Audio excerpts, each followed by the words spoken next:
देखिए, कांग्रेस एक ऐसी पार्टी है जिसके नेता राहुल गांधी जी यदा कदा और हर पार्लियामेंट के सत्र के बाद सदा सर्वदा विदेश में रहते हैं और उनकी पार्टी के वरिष्ठ नेता देश और विदेश के बीच में पहचान ही नहीं कर पा रहे। मैं ये नहीं मानता कि अजय कुमार जी, जो कि एक पुलिस अधिकारी भी रहे हैं, उनका सामान्य ज्ञान इतना कम होगा कि उन्हें यह न पता हो कि सिक्किम भारत का हिस्सा है। परंतु यह दुर्दशा तब होती है जब आप मोदी विरोध के मनोरोग से इस कदर ग्रस्त हो जाएं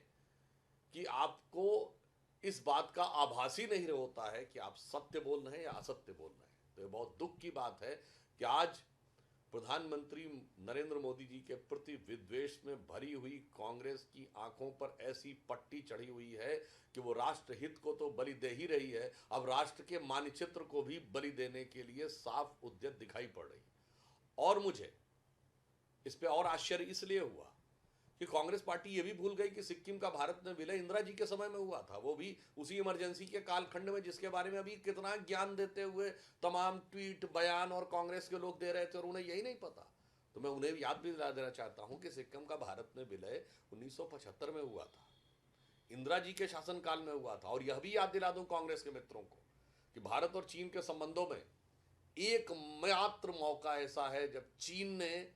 किसी मुद्दे पर अपना दावा छोड़ा है, तो वो 2003 में अटल जी की चाइना यात्रा के बाद चीन ने सिक्किम पर से अपना दावा छोड़ दिया था। मुझे लगता है मोदी विरोध का चश्मा हटाएं तो देश की असली तस्वीर और मानचित्रों की असली लकीर उन्हें साफ दिखाई पड़ेगी। लेकिन सर, जिस तरह से कांवड़ यात्रा को लेकर खाने पीने की जो दुकान है उस पर लाइसेंस को डिस्प्ले करने को लेकर जिस तरह दिग्विजय सिंह का बयान आया है और सांप्रदायिकता की राजनीति करने का आरोप लगा रहे हैं। देखिए, जिस तरह के बयान कांग्रेस के वरिष्ठ नेता दिग्विजय सिंह जी ने दिए हैं और जिस ढंग के बयान समाजवादी पार्टी के वरिष्ठ नेता और पूर्व सांसद एसटी हसन साहब ने दिए हैं, इनसे एक बात बहुत साफ है, ये दोनों बयान एक भाव से प्रेरित हैं। फिर मैं पुनः कहना चाहता हूं, इंडी गठबंधन के नेता राहुल गांधी जी जो विदेश में घूमते हैं और विदेश में स्ट्रक्चर्ड कॉन्फ्रेंस की जाती है 2 साल पहले, डिसमेंटलिंग ग्लोबल हिंदुत्व, फिर भारत में चेन्नई में बाकायदा एक कॉन्फ्रेंस होती है इरेडिकेशन ऑफ सनातन धर्म, यानी सनातन धर्म का समूल नाश, उसी विचार के प्रतीक ये दोनों नेता नजर आते हैं। चूंकि दिग्विजय सिंह जी को आतंकवादियों को उकसाने वाला जाकिर नायक शांति का मसीहा दिखता है, विश्व का सबसे बड़ा आतंकी ओसामा बिन लादेन ओसामा जी दिखता है, भारत पर 26/11 हमले का मुख्य किरदार हाफिज सईद हाफिज साहब दिखता है, ऐसे ही लोगों को कावड़ यात्रा में सांप्रदायिकता दिखती है। तो ये कांग्रेस की एक बार पुनः घनघोर हिंदू विरोधी, भारतीय संस्कृति विरोधी और न सिर्फ विरोधी बल्कि भारतीय संस्कृति और हिंदू धर्म के किसी भी कार्यक्रम को लांछित और अपमानित करने की कुत्सित मनोवृत्ति का प्रतीक है। जहां तक हसन साहब ने बोला है, तो मैं उनसे पूछना चाहूंगा कि नाम छुपा के रखने वालों के साथ आप लोग क्यों खड़े रहना चाहते हैं? सीधे साफ और सपाट तरीके से, पारदर्शी तरीके से, जो सरकार का नियम कहता है उसके अनुसार आपको नाम डिस्प्ले करने में क्या प्रॉब्लम है? और उन्होंने एक बयान में अपने एक और बात कही है कि साहब इस बात की जांच, अगर कोई नेम प्लेट लगाए या नहीं, इसकी जांच तो होनी चाहिए, सरकार के द्वारा होना चाहिए। तो मैं पूछना चाहता हूं,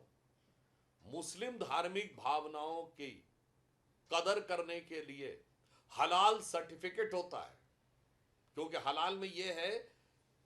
कि वो हलाल करने वाला भी मुस्लिम होना चाहिए। गैर मुस्लिम ने छुआ है तो इस्लामिक मान्यता के अनुसार वह अपवित्र हो जाता है, वो पवित्र नहीं है।